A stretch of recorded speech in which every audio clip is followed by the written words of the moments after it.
comblera. Car tu nous remplis d'une vie nouvelle, nous t'aimerons d'un amour éternel. Tu ouvres grand les portes des cieux, nous voulons déclarer que tu es notre Dieu.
Tu es si merveilleux. Jésus, tu es si glorieux.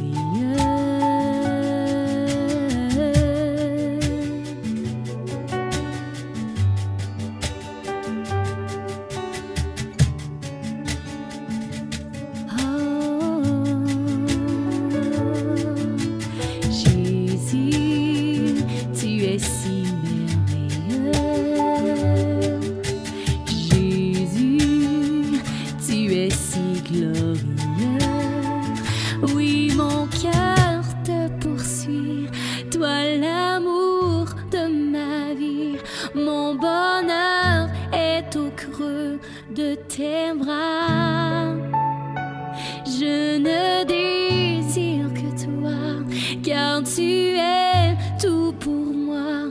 Oui, ma joie est complète en toi.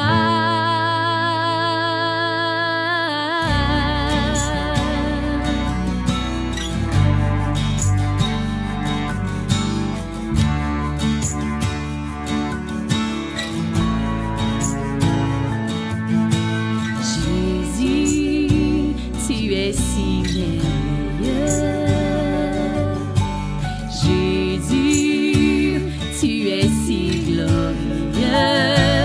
Oui, mon cœur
l'amour de ma vie. Je ne désire que toi. Mon bonheur est en toi.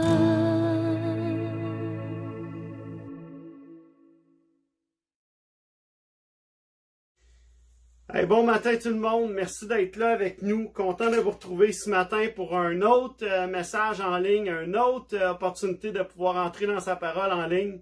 À toute la famille du Centre Chrétien La Sarre, je veux vous souhaiter bonjour ce matin. J'espère que vous allez bien. Toutes les autres qui nous écoutent également, j'espère que vous êtes en forme. Et ce matin, vous avez vos Bibles, on va tourner ensemble dans Proverbes chapitre 4, versets 20 à 27.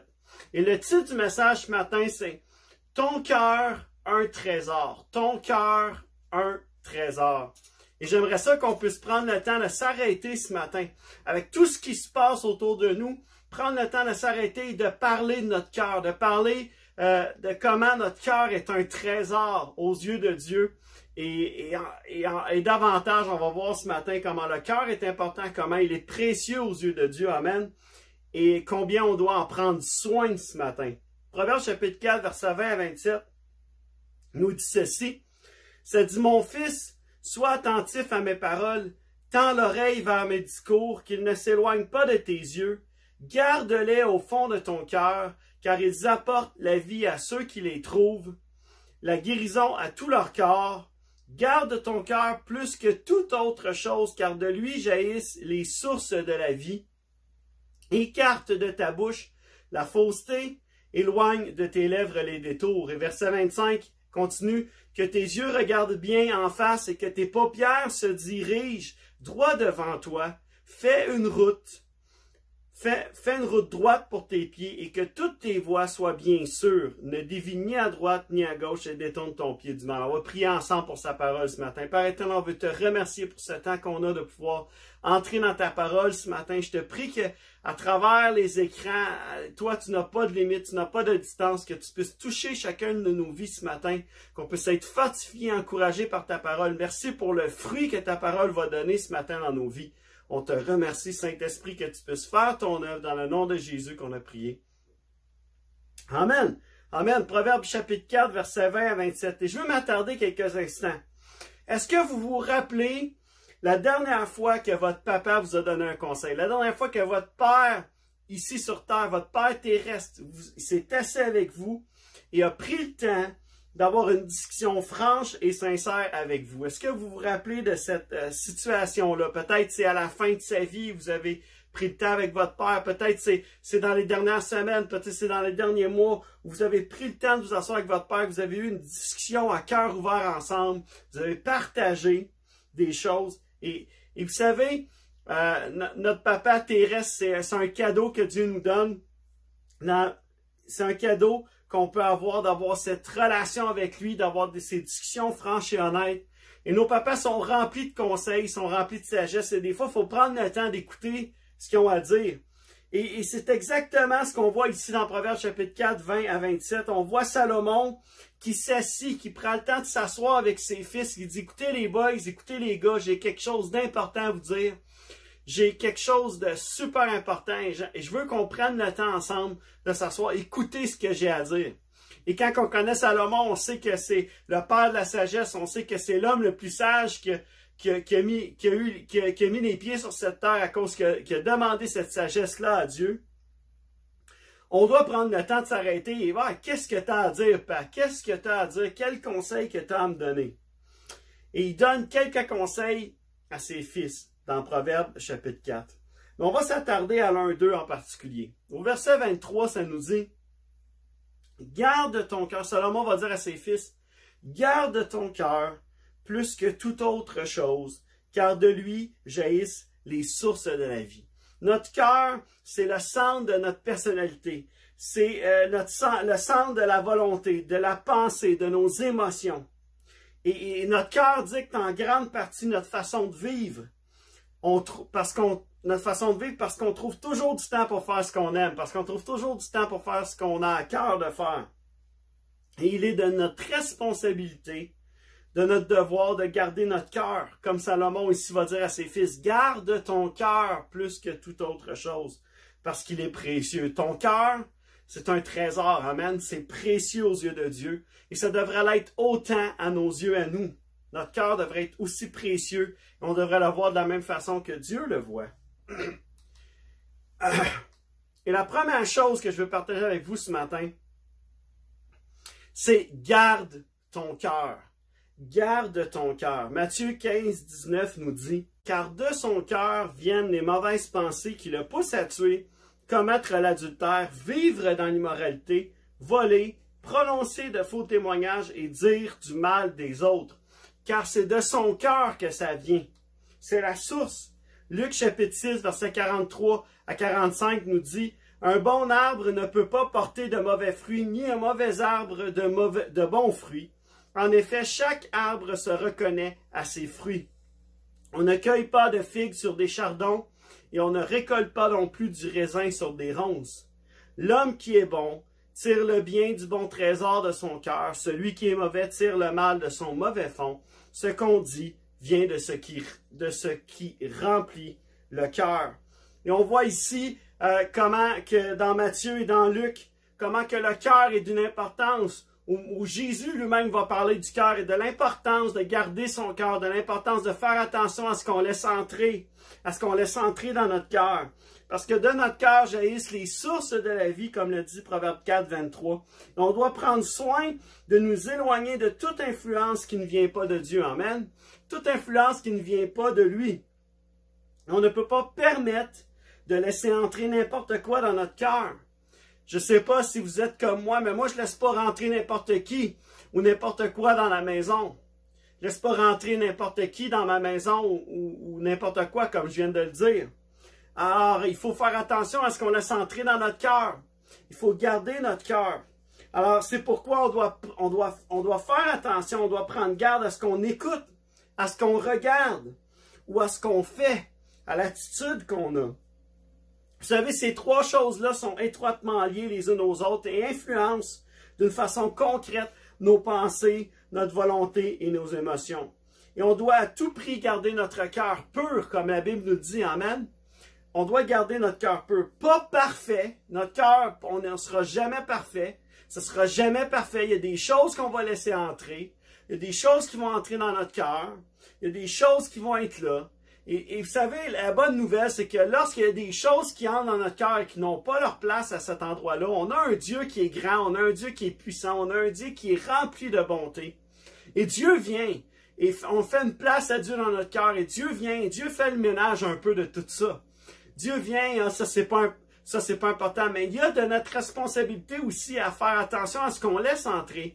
Et à dire ça, non, ça, il n'est pas question que je laisse entrer ça dans mon cœur. Il n'est pas question que je laisse les mauvaises pensées entrer. Cette mauvaise influence-là prendre la place dans mon cœur. Peut-être l'amertume, peut-être des fois la jalousie. Il y a tellement de situations. Et vous savez, quand Jésus va dire ce qu'on dit vient de ce qui remplit le cœur, c'est que nos paroles viennent de ce qui est rempli le cœur. Alors, des fois, tu as juste à écouter les gens parler pour savoir ce qu'il y a dans leur cœur. Il y a des gens qui parlent et qui sont remplis d'amertume. Je ne sais pas si vous avez déjà été avec quelqu'un, vous parlez avec lui, vous dînez avec lui, et cette personne-là, il te parle, et il me semble, tu sais, il y a des choses qui sont là, et tu vois que son cœur est blessé, son cœur est troublé, son cœur, il y a de la déception, il y a du découragement, il y a de l'amertume, et ces choses-là sont entrées. Et on les a laissés entrer. On aurait pu dire non. On aurait pu dire non, je ne veux pas de ça dans ma vie. Je ne veux pas laisser rentrer l'amertume à cause de telle ou telle situation, mais plutôt je vais pardonner. Plutôt je vais demander pardon, aller devant Dieu, demander son aide et lui demander de m'aider à pardonner à cette personne-là et se réconcilier avec la personne. Mais on laisse entrer les mauvaises pensées, les fausses perspectives. Et c'est facile de laisser entrer ces choses-là dans nos vies.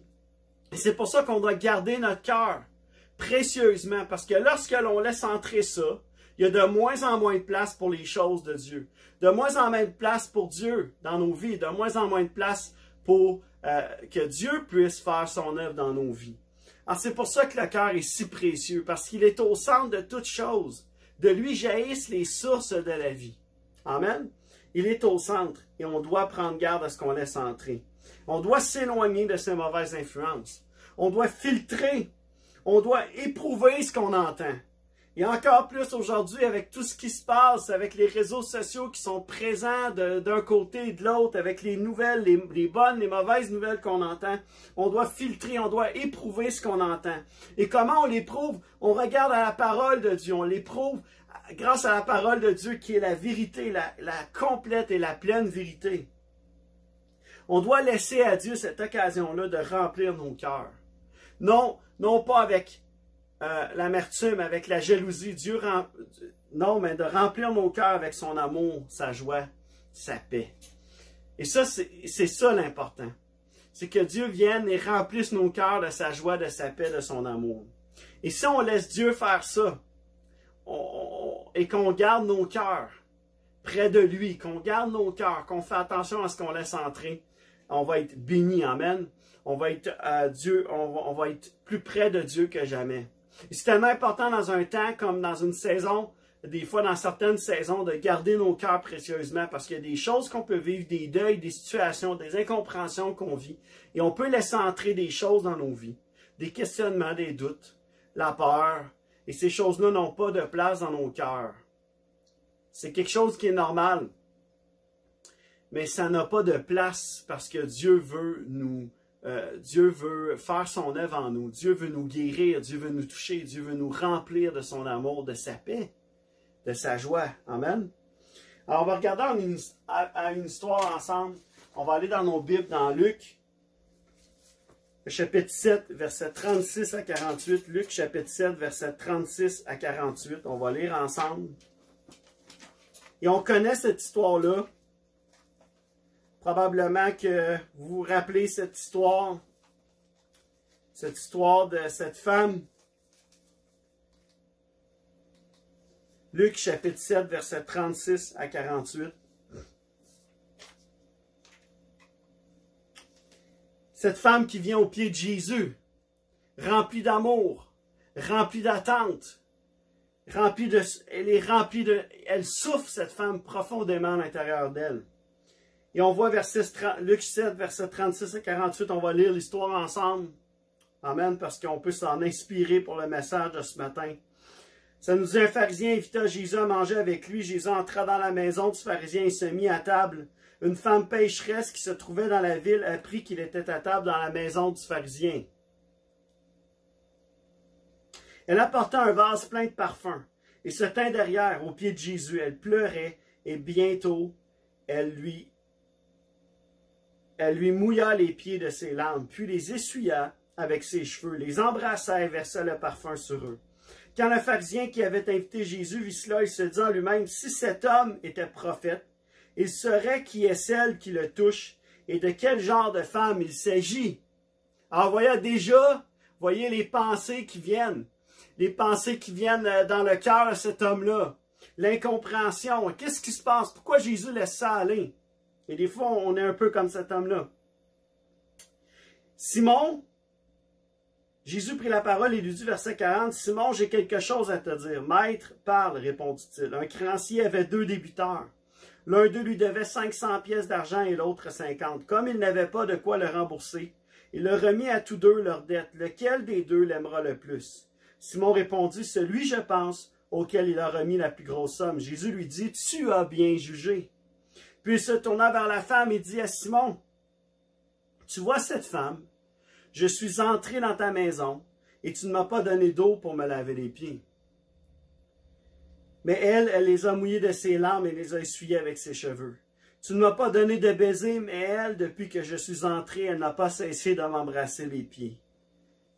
Mais elle, verset 46, tu n'as pas versé d'huile sur ma tête, mais elle a versé du parfum sur mes pieds. C'est pourquoi je te le dis, ses nombreux péchés ont été pardonnés, puisqu'elle a beaucoup aimé.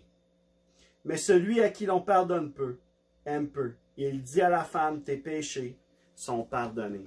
Tes péchés sont pardonnés. Alors, on voit une histoire ici, une situation, une histoire. L'histoire de cette femme Et toujours une histoire inspirante qu'on peut lire dans la parole de Dieu. L'importance de garder notre cœur pur. Voyez-vous, cette femme, elle souffre énormément. Elle souffre à l'intérieur d'elle et elle fait quelque chose, un geste d'amour envers Dieu. Son cœur est rempli d'un amour, d'une attente envers Dieu, que Dieu va agir, Dieu va faire quelque chose pour sa situation. Dieu va intervenir.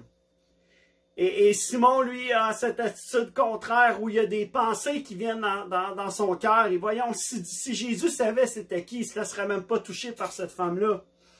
Alors, j'aimerais juste vous partager cette perspective qu'on peut être un ou l'autre. On peut être ce Simon qui, des fois, dans l'Église ou dans nos vies, on a ces pensées qui viennent et on doit préserver nos cœurs de ces choses-là parce que sinon, ça finit par nous empoisonner. Et on a cette femme qui, elle, déverse son cœur aux pieds de Jésus, déverse sa vie aux pieds de Jésus.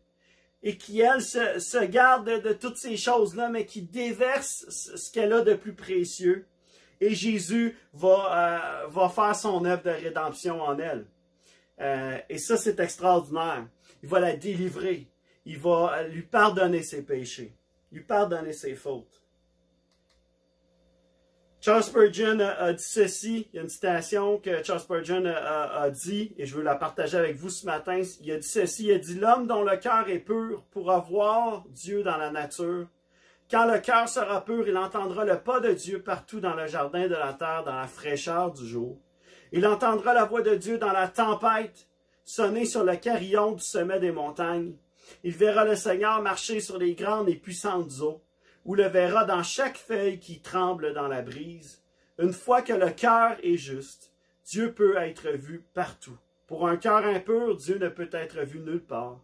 Mais pour un cœur pur, Dieu doit être vu partout. Amen. Et c'est là l'importance de garder nos cœurs purs, de garder nos cœurs dans sa parole, de garder nos cœurs le plus purs possible. Amen. Et je veux juste essayer je voulais vous montrer une vidéo ce matin, je ne sais pas si ça va fonctionner. J'essaie de voir là, si je vais être capable d'avoir du son. Je pense bien que oui. Laissez-moi 30 secondes. Fait qu'on va essayer ça. Je vais vous montrer une petite vidéo. Je ne sais pas si vous connaissez le film Les Boys, le film québécois qu'ils ont fait. Mais il y a une scène en particulier que je veux vous montrer qui s'appelle La job d'aspirateur. Et je vais y revenir, mais je veux qu'on puisse prendre conscience. Cet extrait de film-là nous montre quand même, nous démontre un peu que des fois, on a une job à faire. On a des choses à faire dans nos cœurs pour que Dieu puisse prendre la place qui lui revient. Alors, wow, je suis de retour parmi vous. Juste prendre quelques instants sur cette scène-là où on voit quand même une scène intéressante du film, où on voit ce gars-là qui a beaucoup de problèmes, des problèmes de drogue entre autres, des problèmes de consommation, des choses comme ça. Et un autre vient juste l'encourager, vient juste le stimuler et dire, écoute, tu sais, t'es la sentinelle du trésor, tu sais. Tu te dois de faire le ménage. Il faut que tu fasses le ménage, il faut que tu fasses quelque chose. Et une scène un peu plus loin, les boys sont en train de perdre le match. Ils sont à égalité. Et là, il y a des tirs de barrage, un tir de pénalité, je pense, ou quelque chose comme ça, ou de barrage. Et ils choisissent ce gars-là pour aller tirer le tir. Et intéressant parce que là, il s'est passé des choses dans l'histoire, mais il va pardonner à ce gars-là, va être capable de dire et d'avoir cette réalité-là que tu es la sentinelle du trésor. Et je trouvais ça intéressant de pouvoir associer, de garder nos cœurs à cette scène-là, de dire, écoute, il y a peut-être de la poussière, il y a peut-être des choses que tu as laissées rentrer dans ton cœur, il y a peut-être des choses que tu dois faire le ménage, il y a des choses que tu dois dire, il faut que ça parte, faut que Dieu, tu viennes m'aider à faire le ménage et que Dieu puisse prendre toute la place qui lui revient dans ton cœur ce matin. Et c'est un peu le message, la morale un peu de l'extrait qu'on vient de voir, de dire qu'il y a une job à faire. On a une part de responsabilité à protéger nos cœurs, à garder nos cœurs des influences qui ne viennent pas de Dieu. Amen. La deuxième chose que je veux partager avec vous ce matin, c'est de tout ton cœur Garde ton cœur. Ton cœur est un trésor. Garde ton cœur et de tout ton cœur. Tout ton cœur. Amen.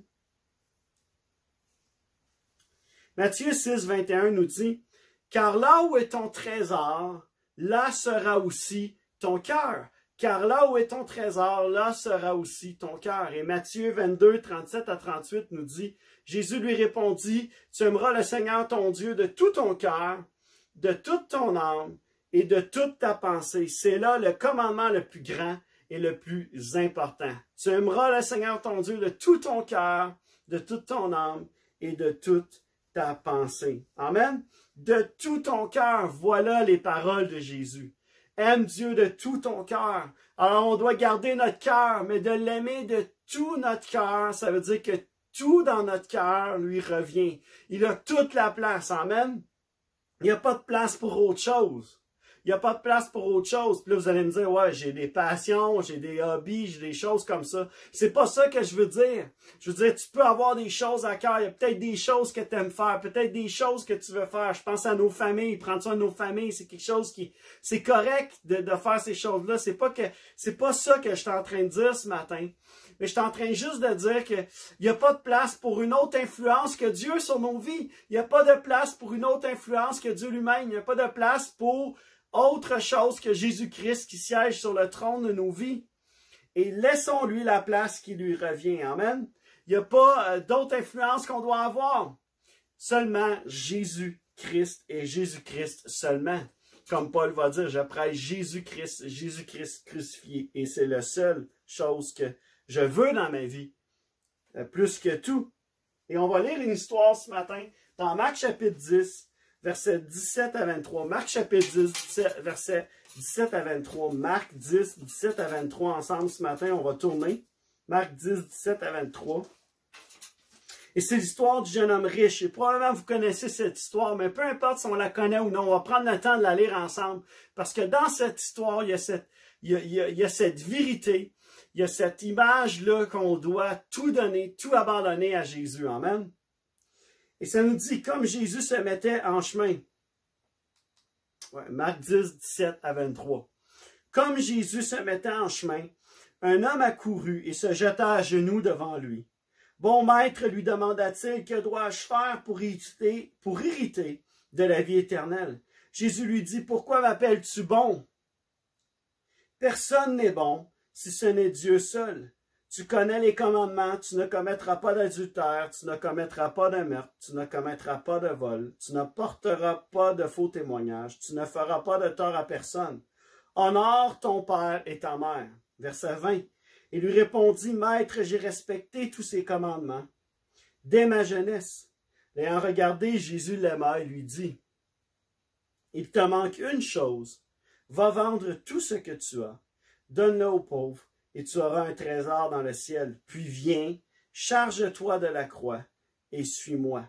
Mais l'homme s'assombrit à cette parole et s'en alla tout triste, car il avait de grands biens.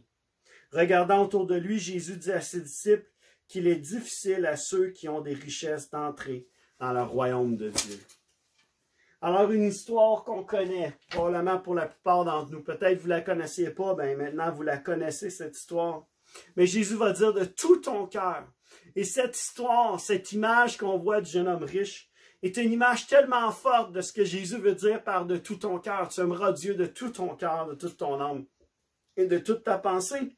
Ce jeune homme-là qu'on voit dans cette histoire est un jeune homme qui était obéissant, qui obéissait au commandement, qui obéissait à la parole de Dieu. Amen. Comme la plupart d'entre nous, probablement, on obéit à la parole de Dieu. Il aimait Dieu. Il aimait Dieu. Son cœur était avec Dieu. Il aimait Dieu par son obéissance, ces choses-là. Et Jésus l'aimait. La Bible nous dit que Jésus l'aimait, ce jeune homme. Mais son cœur, on voit dans cette histoire que son cœur était partagé entre sa richesse et le royaume de Dieu. Quand Jésus lui a demandé de se séparer de ses richesses, de se séparer de ce qu'il avait de plus précieux, quand Jésus lui a dit, il te manque une chose, va vendre tout ce que tu as, puis reviens, viens et suis-moi. Voyez-vous, va vendre tout ce que tu as et viens et suis-moi. Pas le contraire. Viens et suis-moi. et ensuite va vendre tout ce que tu as. Non, détache-toi de ce que tu as de plus précieux, puis viens et suis-moi. C'est comme ça le royaume de Dieu, c'est comme ça que le royaume de Dieu fonctionne.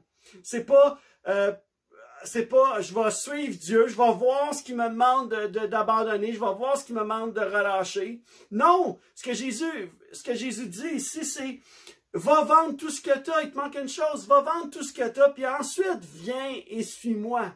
Abandonne tout ce que tu as quand on pense aux disciples, la façon que ça s'est passé. Jean et sur le bord, les Jean et Pierre, je crois, étaient là en train de pêcher. Et la Bible nous dit qu'ils ont laissé leur filet derrière eux pour suivre Jésus. Ils ont laissé leur vie derrière eux. Ils ont abandonné leur ancienne vie pour suivre Jésus. Alors, on doit s'abandonner, on doit laisser, on doit abandonner ce qu'on a de plus précieux et suivre Jésus. Mais il n'a pas pu le faire. Il était si prêt pourtant d'entrer dans la pleine destinée pour sa vie, d'entrer et de recevoir la vie éternelle. Notre cœur, je vous dis ce matin, notre cœur ne peut pas être partagé. Il ne doit pas être partagé. Si Dieu nous demandait ce matin, aujourd'hui, d'abandonner ce que nous avons de plus précieux. Pensez à Abraham. Quand Dieu lui a demandé, est-ce que tu me fais confiance, Abraham? Est-ce que tu es prêt à m'abandonner le fils de ta promesse? Sacrifie-moi, Isaac. Sacrifie-moi, Isaac. Sacrifie-le. Et Abraham l'a fait. On connaît l'histoire. Est-ce qu'on le ferait ce matin? On doit laisser Jésus prendre toute la place dans nos cœurs. On doit le laisser siéger sur le trône de nos vies. Notre cœur doit lui appartenir entièrement. Et ce matin, je suis pas mieux que vous. Ce matin, je suis pas parfait. Mon cœur est pas tout le temps parfait puis pur aux yeux de Dieu. Non, parce que j'ai des manquements. J'ai des péchés dans ma vie. J'ai des fautes. J'ai des erreurs que je commets.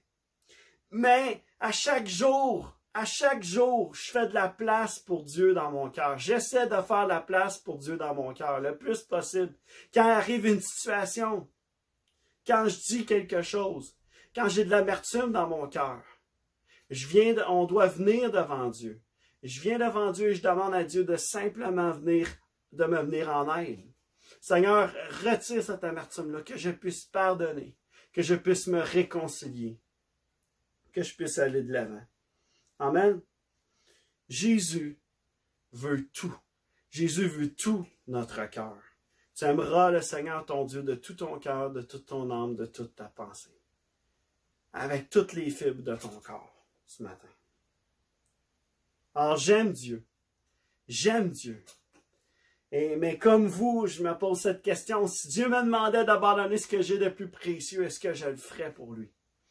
Évidemment, la réponse, c'est oui. J'espère être capable de le faire. J'espère être capable de le faire. Mais je crois que pour être capable de le faire, ma vie doit lui appartenir complètement. Il ne doit pas avoir de partage dans ma vie. Comme ce jeune homme-là. Il était si près. Et pourtant, il est reparti avec le regard assombri alors que son regard peut être rempli de joie en recevant la vie éternelle et le cadeau que Jésus avait pour lui ce matin-là, cette journée-là. Un jour, il y avait une petite fille de 9 ans qui est rentrée d'un camp de vacances biblique et et d'une façon directe et fière, elle a dit à ses parents et à son petit frère, « Jésus vit dans mon cœur maintenant. » Alors, son père et sa mère étaient tellement fiers. Et ils ont fait de ça une grosse affaire. Tu sais comment quand les parents, on est fiers, on fait de ça une grosse chose. Hey, ma fille a donné sa vie à Jésus. Jésus habite dans le cœur de ma fille. C'est extraordinaire ce qui s'est passé, ce que Dieu a fait. Et plus tard dans la journée, il arrive une situation et son petit frère dit quelque chose à sa sœur. Et elle aime pas trop ce qu'il lui dit. Alors elle descend de sa chambre. Et elle lui lance sa soupe au visage à son petit frère. Alors le petit gars, il ne savait pas grand-chose de l'Église, mais il savait qu'un chrétien, que quelqu'un qui a donné sa vie à Jésus, qui aime Jésus, ne faisait pas ça. Ne devrait pas faire ça. Alors il dit, Il dit, hey, et je pensais que tu avais dit que Jésus vivait dans ton cœur. Pourquoi tu fais quelque chose comme ça? Et à quoi elle a répondu à son petit frère, il l'est, il habite dans mon cœur, mais il dort en ce moment. Voyez-vous, Jésus est là dans notre cœur. Il y a des situations qui vont arriver dans nos vies, des circonstances qui vont arriver, et on va avoir le choix. On va avoir le choix d'agir d'une certaine façon. C'est une histoire, oui, à titre humoristique ce matin, mais juste pour illustrer cette réalité que, oui, on fait des erreurs, on fait des gaffes, puis comme elle, Jésus dort, alors c'est pour ça qu'il est arrivé telle ou telle chose. Mais ne soyons pas partagés. Aimons Dieu de tout notre cœur et non avec un cœur partagé ce matin. Amen. Amen. Yes. Apocalypse 3:20 nous dit, en terminant, nous dit ceci. Voici, je me tiens devant la porte et je frappe. Si quelqu'un entend ma voix et ouvre la porte, j'entrerai chez lui et je dînerai avec lui et lui avec moi. Ça, c'est le désir de Jésus ce matin. C'est le désir de Jésus. De venir, il cogne à la porte de ton cœur et il veut dîner avec toi, il veut prendre du temps avec toi, il va avoir cette relation cœur à cœur comme un père avec ses fils, avec ses filles. Cœur à cœur, il veut que tu ouvres la porte et lorsque tu vas ouvrir la porte, il va entrer chez toi, il va dîner avec toi et toi avec lui. Ça, ce que ça veut dire, c'est que vous allez avoir un échange ensemble. Un échange ensemble, cœur à cœur. Et Dieu va venir habiter dans ton cœur. Et si Dieu habite dans nos cœurs, on ne peut pas laisser rentrer n'importe quoi. On ne peut pas laisser rentrer n'importe quoi. Et c'est notre responsabilité de garder nos cœurs. Notre cœur, c'est un trésor, c'est précieux. Aux yeux de Dieu, il est précieux, mais à nos yeux, il devait être autant précieux. Et il y a une histoire que j'aimerais vous raconter ce matin, en terminant, et ensuite on va lire un verset, on va prier ensemble. Une histoire à propos d'un garçon de 8 ans qui devait se faire opérer au niveau du cœur. Et le chirurgien a cette discussion avec lui. Il dit, demain matin, j'ouvrirai ton cœur. Il dit ça au petit garçon de 8 ans. Et le petit garçon de 8 ans, il répond, il dit, si vous faites ça, vous allez trouver Jésus. Alors le chirurgien poursuit sa discussion. Il dit, je vais ouvrir ton cœur, puis je vais vérifier les dégâts. Alors le petit garçon répète, écoute, si tu fais ça, tu vas trouver Jésus dans mon cœur. Puis le chirurgien continue, il dit, écoute, quand je vais voir les dégâts, je vais avoir vu les dégâts, je vais refermer tout ça, et ensuite de ça, je vais penser à la prochaine étape. Qu'est-ce qu'on peut faire? Alors le petit gars, il continue, puis il dit, écoute, c'est sûr, vous allez trouver Jésus là dans mon cœur, parce que mon professeur d'école du dimanche me l'a dit, et parce qu'elle l'a dit, parce qu'elle l'a lu dans la Bible, je crois que tu vas trouver Jésus. Et en plus de ça, nos chansons d'école du dimanche disent qu'il vit là-bas dans notre cœur. Alors, le petit garçon a cette discussion avec le chirurgien. Alors, la chirurgie a lieu le lendemain. Après la chirurgie, le chirurgien commence à noter ce qu'il avait trouvé. Et dans son esprit, il n'y avait ni espoir ni remède. Il n'y avait rien à faire pour sauver la vie du petit garçon. Il allait mourir dans quelques mois. Alors, cette pensée a commencé à faire son chemin chez le chirurgien, chez le médecin. Et cette pensée est venue. Et tout à coup, le médecin criait à Dieu. Dans son esprit, il a crié à Dieu, il dit, pourquoi est-ce que tu fais ça à ce garçon-là? Pourquoi est-ce que tu permets ça? Pourquoi il ne peut pas vivre une vie normale? Pourquoi est-ce qu'il ne pourrait pas vivre une vie normale comme tout le monde? Et Dieu parle au cœur du chirurgien et dit, le garçon fait partie de mon troupeau. Il fera toujours partie de mon troupeau. Quand il sera avec moi, il n'y aura pas plus de souffrance ni de douleur. Il aura réconfort et paix. Un jour, ses parents ainsi que toi le rejoindront et mon troupeau continuera à grandir. Le lendemain, le chirurgien se rend à la chambre du petit garçon, s'assoit avec les parents à côté du lit. Et en un instant ou deux, le garçon ouvre les yeux et demande doucement au chirurgien, « Et puis, qu'est-ce que tu as trouvé dans mon cœur? » En les larmes qui coulent sur le visage du chirurgien, il répond au petit garçon et dit, « J'ai trouvé Jésus là-bas. J'ai trouvé Jésus là-bas. » La simplicité du cœur d'un enfant. la simplicité d'un enfant. Nous devons retrouver cette simplicité, frères et sœurs, ce matin. On doit être capable de comprendre, de saisir l'importance que Jésus habite dans nos cœurs. De réaliser que Jésus a fait de nos cœurs sa maison, son habitation. Et on doit lui faire toute la place. Il doit prendre toute la place. Amen. 1 Chronique 28, 9 en terminant nous dit ceci. Et ça dit, ici c'est David qui fait son discours. Qui fait son discours juste avant de mourir. Et 1 Chronique 28, 9 nous dit, « Quant à toi, Salomon, mon fils, apprends à bien connaître le Dieu de ton Père et adore-le d'un cœur sans partage et d'un esprit bien disposé. Car l'Éternel regarde jusqu'au fond des cœurs et il discerne toutes les intentions. Si tu t'attaches à lui, il interviendra en ta faveur, mais si tu te détournes de lui, il te rejettera pour toujours. » Amen. On voit David ici donner un conseil à Salomon, comme on le vu au début de Proverbe, il dit « Apprends à bien connaître le Dieu de ton Père et adore-le, d'un cœur sans partage et d'un esprit bien disposé. » D'un cœur sans partage et d'un esprit bien disposé, car l'Éternel regarde jusqu'au fond des cœurs et il discerne toutes les intentions. Amen. En ce matin, je termine simplement en vous rappelant que notre cœur est un trésor précieux aux yeux de Dieu, mais aussi à nos yeux, il doit l'être. On doit le garder. On ne le partage pas, amen, avec qui que ce soit, sauf Dieu, ce matin. Et pas juste ce matin, mais tout au long de nos vies, amen. Notre cœur est un trésor et on doit le garder. On doit donner tout notre cœur à Dieu. Tout notre cœur doit lui appartenir, sans partage, sans partage. Alors ce matin, là où tu es, on va prier ensemble. Je t'invite à fermer les yeux et on va juste avoir un moment de prière ensemble. On va prier pour cette parole qui a été partagée, mais aussi pour les besoins. Peu importe les besoins que vous avez, on va prier pour vos besoins ce matin et recevez ce que vous avez besoin ce matin dans la prière, dans la présence de Dieu. Père éternel, ce matin, on veut te remercier pour ta parole. Merci pour cette opportunité qu'on a de pouvoir entendre, de pouvoir être stimulé, encouragé par ta parole ce matin. On te prie pour chaque personne qui entend ce message ce matin, que tu puisses les toucher, les rencontrer d'une façon personnelle et intime ce matin. Père, notre cœur, il est précieux. Il est de notre responsabilité de garder notre cœur. Mais toi, Seigneur, tu as choisi d'habiter dans nos cœurs. Tu as choisi d'y faire ton habitation, que ce soit ta maison dans nos vies.